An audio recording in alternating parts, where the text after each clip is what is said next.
Imaginez entrer dans la maison de votre ex-femme en vous attendant à une conversation civile, pour découvrir votre fille de 7 ans piégée dans un cauchemar.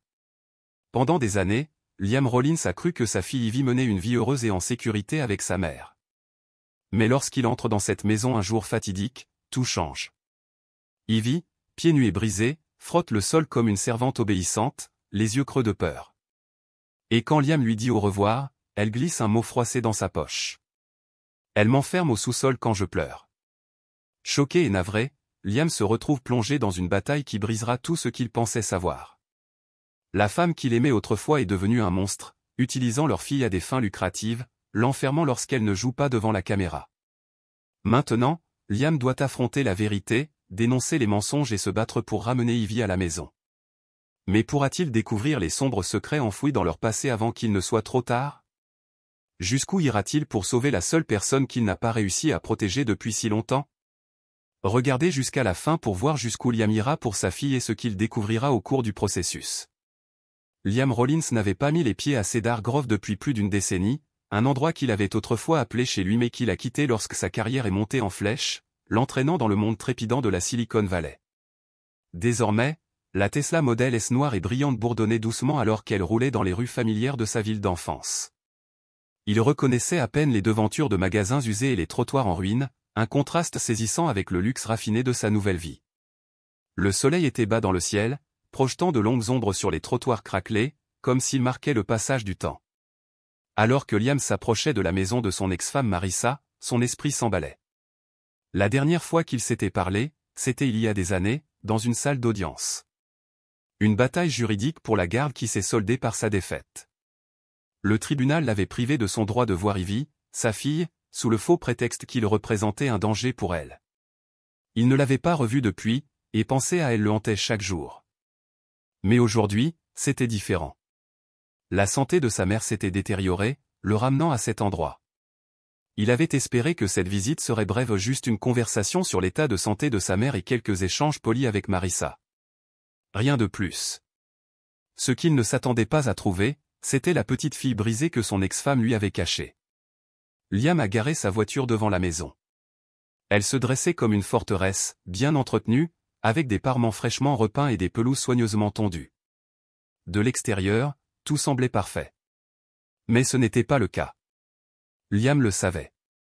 Il avait été autrefois aveuglé par l'illusion d'une famille parfaite, pour ensuite découvrir que derrière tout cela se trouvait un réseau de mensonges. Il sortit de la voiture et se dirigea vers la porte d'entrée, le cœur battant dans sa poitrine. Marissa a ouvert la porte avec un sourire qui n'atteignait pas vraiment ses yeux.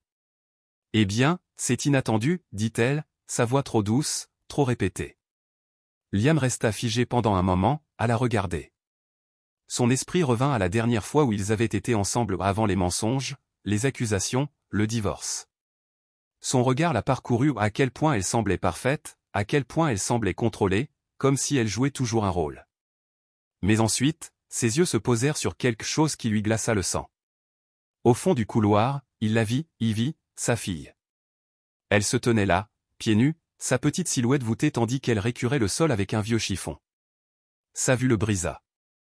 Ivy ne leva pas les yeux lorsqu'il s'approcha.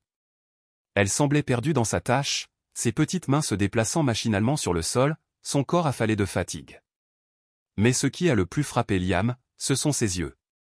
Ils étaient vides. Vides de la vie dont il se souvenait. L'innocence qu'ils avaient autrefois manifestée avait disparu. Il s'approcha lentement d'elle, ses pas lourds du poids de la réalisation. Ivy ne parlait pas. Elle ne l'a même pas reconnue. Mais quand il se pencha pour lui dire au revoir, elle glissa quelque chose dans sa poche, quelque chose de petit et froissé. Liam l'a retiré et son cœur s'est arrêté. D'une écriture enfantine, on pouvait lire « Elle m'enferme au sous-sol quand je pleure ». Son souffle se bloqua dans sa gorge. Pendant un instant, le temps s'est arrêté. Sa petite fille, sa douce et innocente Ivy vivait dans un cauchemar. Un cauchemar dont il ignorait même l'existence. Quel genre de mère fait ça à son enfant? Pensa Liam, ses mains tremblant de rage. L'image de sa fille enfermée dans la cave, souffrant en silence, lui envoyait une vague de colère. Son cœur se brisa pour elle pour la douleur qu'elle avait endurée pendant si longtemps. Liam restait là, figé, à regarder la note. La vérité se déroulait devant lui, et c'était pire que tout ce qu'il aurait pu imaginer. Il se tourna vers Marissa, la femme qu'il avait autrefois aimée en maintenant rien de plus qu'une étrangère. Un personnage froid et calculé dans sa vie. Que se passe-t-il, Marissa demanda Liam, d'une voix basse et dangereuse. L'expression de Marissa vacilla, mais elle retrouva rapidement son calme. Son sourire n'a jamais faibli. Ivy est juste un peu sensible, dit-elle, sa voix trop douce, trop exercée. Elle traverse juste une phase. Vous savez comment sont les enfants. Liam serra les poings, résistant à l'envie de l'attraper et de lui faire sortir la vérité. Mais il devait rester calme. Il devait découvrir ce qui se passait réellement. Marissa le conduisit au salon, où elle essaya de bavarder, ses mots tombant à plat dans l'atmosphère tendue. Liam pouvait à peine l'entendre à cause des battements de son cœur, de la rage grandissant en lui. Il avait besoin de voir Ivy. Je veux la voir, demanda Liam, sa voix inébranlable. Marissa hésita un instant, puis acquiesça. Elle est dans sa chambre en train de faire ses devoirs. Liam ne manqua pas le léger tremblement dans sa voix. Il la suivit dans le couloir, son pouce accélérant. Qu'était-il arrivé à Ivy? Pourquoi était-elle si différente de la dernière fois qu'il l'avait vue? Lorsqu'ils atteignirent la chambre d'Ivy, Liam fut frappé par une nouvelle vague d'incrédulité. La pièce était stérile. On aurait dit qu'il appartenait à un hôtel, pas à une maison d'enfants. Pas de jouets. Pas de livres. Rien qui puisse permettre à un enfant de se sentir chez lui. Juste un espace froid et vide. Ivy était assise à un bureau, le dos voûté, les yeux rivés sur une feuille de travail devant elle. Elle ne leva pas les yeux quand il entra. Elle ne semblait même pas le remarquer. Liam s'approcha lentement d'elle, s'agenouillant à son niveau. Il lui toucha doucement l'épaule. Ivy, murmura-t-il, sa voix se brisant d'émotion. Ivy ne répondit pas. Mais ensuite, comme par instinct, elle fouilla dans sa poche et en sortit un autre billet froissé, le glissant dans la main de Liam. Cette fois, il disait, j'ai peur d'elle. Le cœur de Liam se brisa. Sa petite fille vivait dans la peur, enfermée dans une prison créée par sa mère. Il se tourna vers Marissa, le visage un masque de fureur. Qu'est-ce que tu lui as fait? A-t-il demandé. Marissa le regardait avec des yeux froids et calculateurs. Elle va bien, Liam. Tu dois la laisser partir. Tu as déjà fait assez de dégâts. Liam sut alors que la femme en face de lui n'était pas la personne qu'il avait aimée autrefois. C'était quelqu'un de plus sombre. Quelqu'un prêt à sacrifier son propre enfant pour son propre gain. Ses mains se serrèrent en poing et, pour la première fois depuis des années, il ressentit un immense élan de détermination. Je la prends, dit Liam, sa voix basse et ferme. Elle rentre à la maison avec moi. Comment réagiriez-vous si vous étiez à la place de Liam? Que feriez-vous pour aider votre enfant si vous découvriez qu'il est en danger? Le cœur de Liam s'emballa alors qu'il se tenait face à Marissa, la femme qui avait été sa partenaire, maintenant réduite à une étrangère. La Marissa calme et posée qu'il avait connue autrefois avait disparu, remplacée par quelqu'un de calculateur et de froid. Ses poings se serraient sur ses côtés alors qu'il se tournait pour quitter la pièce stérile où était assise Ivy, son regard vide le hantant toujours.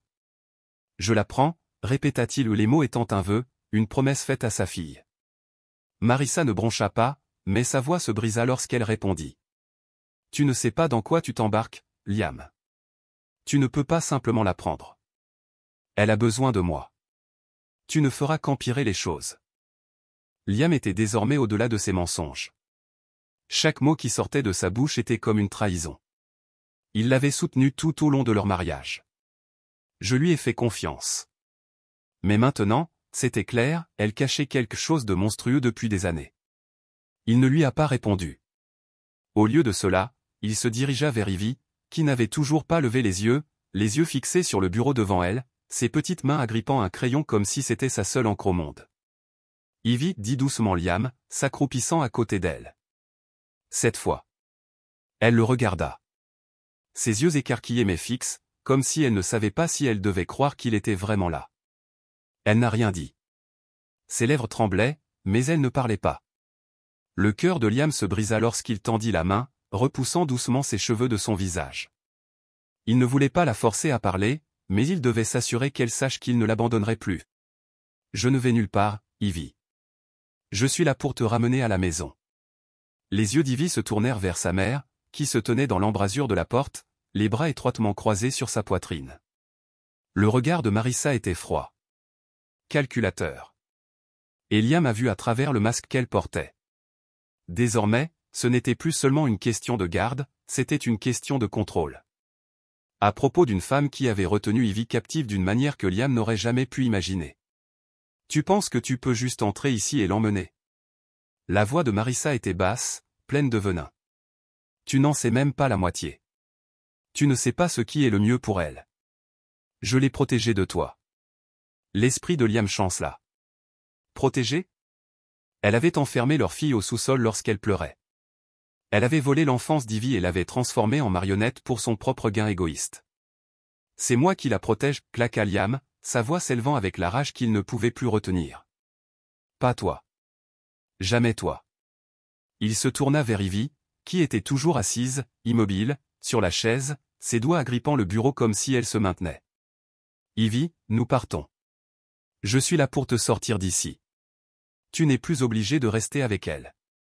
Pour la première fois depuis ce qui semblait être une éternité, Ivy cligna lentement des yeux. Elle fouilla dans sa poche et en sortit un petit morceau de papier. Ses mains tremblaient alors qu'elle le dépliait et le tendait à Liam. Son souffle s'arrêta lorsqu'il vit les mots griffonnés sur le papier, de la même écriture tremblante qu'auparavant. Elle me fait mentir. Elle me fait faire semblant d'être heureux. Je ne veux plus être ici. Le cœur de Liam se brisa devant l'honnêteté brute des mots, la profondeur de la souffrance d'Ivy mise à nu devant lui. Il ne pouvait plus retenir les larmes qui lui montaient aux yeux. Sa fille avait vécu un enfer qu'il ne pouvait même pas imaginer, mais tout cela à cause de la femme qui aurait dû l'aimer et la protéger. Les yeux de Marissa brillèrent de panique lorsqu'elle vit le papier dans les mains de Liam. Elle s'avança, la voix se brisant alors qu'elle tentait de reprendre le contrôle de la situation. « Liam, s'il te plaît, tu ne comprends pas. Je devais faire ça pour elle. Elle était brisée. Elle avait besoin de discipline. Elle avait besoin d'apprendre. » Liam fit un pas en avant, la fureur dans sa poitrine le poussant vers Marissa. « Tu l'as brisée, Marissa. Tu l'as détruite. Tu l'as utilisée. Tu as exploité sa douleur pour ton propre gain. Elle n'est pas ta marionnette, c'est une enfant. Mon enfant. » Cette prise de conscience le frappa comme un train de marchandises. Il ne pouvait pas s'en aller maintenant. Il ne pouvait pas laisser Ivy retourner dans cette maison, dans la prison suffocante que Marissa avait construite pour elle. Les mensonges. La manipulation. Il fallait que cela se termine. Ivy, dit-il, sa voix un peu plus urgente, maintenant tu n'as plus à avoir peur. Je suis là. Je ne vais pas te quitter. Pendant un long et douloureux moment, Ivy ne répondit pas. Mais ensuite, dans un petit mouvement presque imperceptible, elle se leva. Elle se dirigea vers Liam, hésitant une brève seconde avant de glisser sa petite main dans la sienne. « Je ne veux plus rester ici, murmura-t-elle. Le cœur de Liam se gonfla à la fois de chagrin et de soulagement. C'était ça. Il la ramenait. Il n'allait pas laisser les mensonges de Marissa continuer. Il n'allait pas laisser Ivy souffrir plus longtemps. Sans dire un mot à Marissa, Liam se tourna et se dirigea vers la porte, Ivy lui tenant la main comme si sa vie en dépendait. Marissa se tenait sur le pas de la porte, les regardant partir avec un air incrédule. Sa voix, bien que teintée de désespoir, se brisa alors qu'elle tentait de faire une dernière tentative. « Tu ne peux pas la prendre, Liam. Tu n'as plus aucun droit. Elle est à moi. Tu ne gagneras jamais. » Mais Liam ne s'est pas arrêté. Il n'a même pas regardé en arrière. Il n'allait plus l'écouter. Cette fois, il faisait ce qu'il y avait de mieux pour Ivy, pas pour Marissa. Ils atteignirent la voiture, Liam aidant doucement Ivy à s'asseoir sur le siège passager. Ses mains tremblaient alors qu'il attachait sa ceinture de sécurité, son esprit s'emballant en pensant à ce qu'il devait faire ensuite. Il savait qu'il ne pouvait pas retourner à son ancienne vie. Il devait la protéger. Il devait donner à Ivy une vie qu'elle méritait, une vie pleine d'amour, de sécurité et de liberté. Alors que Liam démarrait la voiture, il jeta un coup d'œil à Ivy, qui regardait par la fenêtre, le visage illisible. Mais il y avait quelque chose de différent dans ses yeux, quelque chose qu'il n'avait pas vu depuis des années. C'était une lueur d'espoir. Liam conduisait avec ses mains si fermement agrippées au volant que ses jointures devenaient blanches. Ivy était assise tranquillement à côté de lui, regardant par la fenêtre, sa petite silhouette à peine visible dans la faible lumière de cette fin d'après-midi.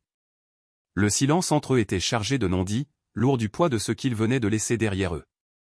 L'esprit de Liam s'emballait, mais ses pensées revenaient sans cesse au visage d'Ivy lorsqu'elle attrapa finalement sa main. Ce petit geste presque fragile était toute la confirmation dont il avait besoin. Elle avait besoin de lui. Elle avait besoin d'être libre. Et c'était exactement ce qu'il allait lui offrir. Alors qu'il s'éloignait de la maison, Liam ne pouvait pas se débarrasser de l'image du visage de Marissa, un mélange de choc et de fureur alors qu'il franchissait la porte. Il savait que Marissa ne lâcherait pas facilement son contrôle. Elle se battrait pour garder Ivy. Pour maintenir son emprise sur la vie qu'ils avaient construite dans l'ombre. Mais Liam ne reculerait pas. Pas cette fois. Il ne pouvait pas se le permettre. Le chemin à parcourir était incertain. Liam ne savait pas dans quel genre de bataille il s'engageait. Mais il était déterminé à gagner haut pour Ivy. Les jours suivants semblaient flous. Liam savait que le système judiciaire ne serait pas facile à comprendre. Mais il avait des ressources. Et plus important encore, il s'efforçait sans relâche de protéger sa fille. Il a contacté une avocate, une experte en droit de la famille nommée Angela, qui avait la réputation de s'attaquer à des affaires difficiles et de gagner. Elle était professionnelle, pragmatique et, plus important encore, elle comprenait l'urgence de la situation d'Ivy. Liam était assis dans son bureau, les murs tapissés de livres juridiques et de dossiers. Il y était déjà allé plusieurs fois. Mais cette fois, c'était différent. Cette fois, ce n'était pas lui qui luttait pour le succès ou la richesse. Il se battait pour la chose la plus importante de sa vie, sa fille. Je comprends la gravité de cette affaire, Monsieur Rollins, dit Angela en examinant les papiers qu'il lui avait remis. Mais vous devez comprendre, nous sommes face à un adversaire bien préparé. Marissa a monté une histoire très convaincante. La documentation est solide. Nous avons besoin de preuves concrètes pour montrer au tribunal qu'Ivy est en danger immédiat. Liam hocha la tête, la mâchoire serrée.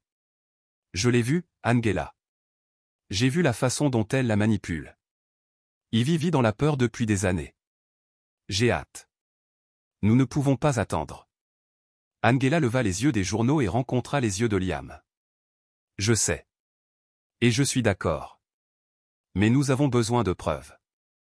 Nous en avons besoin maintenant. Liam sentit le poids de ces mots s'installer dans sa poitrine. Il ne pouvait pas se permettre de laisser tomber Ivy une nouvelle fois. Elle avait déjà trop souffert. Et l'idée qu'elle soit renvoyée dans cette maison ou dans ce cauchemar lui retournait l'estomac. Nous allons l'obtenir, dit Liam avec une détermination tranquille. Nous ferons tout ce qu'il faut. Le lendemain matin, Liam a rencontré Mara Jennings, la journaliste qui l'avait aidé à découvrir certaines des manipulations passées de Marissa.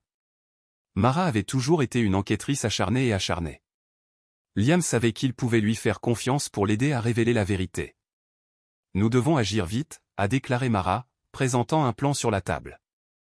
Nous aurons besoin d'images de surveillance de la maison, et je connais uniquement les personnes qui peuvent nous donner accès. Mais nous devons nous assurer que nous ne sommes pas attrapés. Marissa a des relations. Elle ne descendra pas sans se battre. Je m'en fiche du combat, dit fermement Liam. Je me soucie d'Ivy. Cela s'arrête maintenant. Mara sourit, une rare lueur de chaleur traversant son extérieur professionnel. J'aime votre détermination. Finissons-en. Ils passèrent les jours suivants à rassembler des informations, des images de surveillance, des déclarations de témoins, toutes les preuves qu'ils pouvaient trouver prouvant que la maison de Marissa était une prison, pas une maison. C'était risqué, mais ils n'avaient pas le choix. Une semaine plus tard, ils avaient tout ce dont ils avaient besoin. Angela avait fait en sorte que la date d'audience soit avancée. Et maintenant, Liam se tenait devant le juge, le cœur battant dans sa poitrine. Ivy était assise à côté de lui, sa petite main serrant fermement la sienne, les yeux écarquillés de peur et d'incertitude. Marissa était assise de l'autre côté de la pièce, son avocat à ses côtés, la même expression froide et calculatrice qu'elle arborait depuis que Liam était entré dans sa vie. Elle n'allait pas abandonner facilement, et Liam le savait. Mais cette fois, la vérité était de son côté.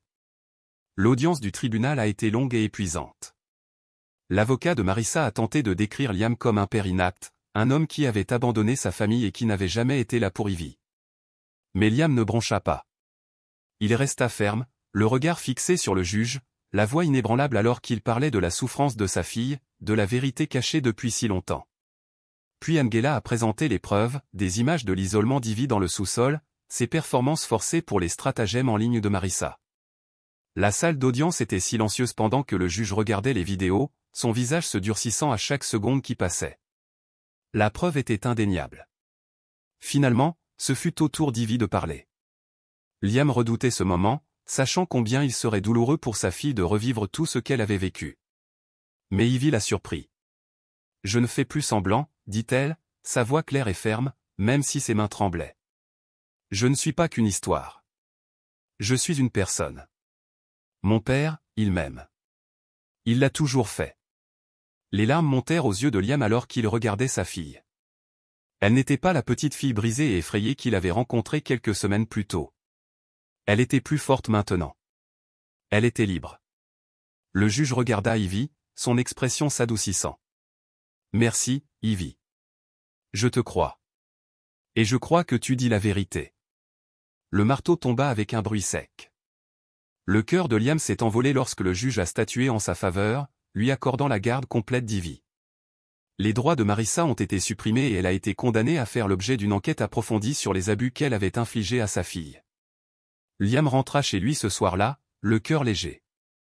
Le chemin à parcourir était encore incertain, il y aurait la guérison, la thérapie et le chemin difficile pour rétablir la confiance d'Ivy. Mais pour la première fois depuis des années, Liam ressentait de l'espoir. Ivy était en sécurité. Elle était libre. Et ensemble, ils reconstruiraient leur vie. Ivy était assise tranquillement sur le siège passager, ses yeux regardant le monde passer.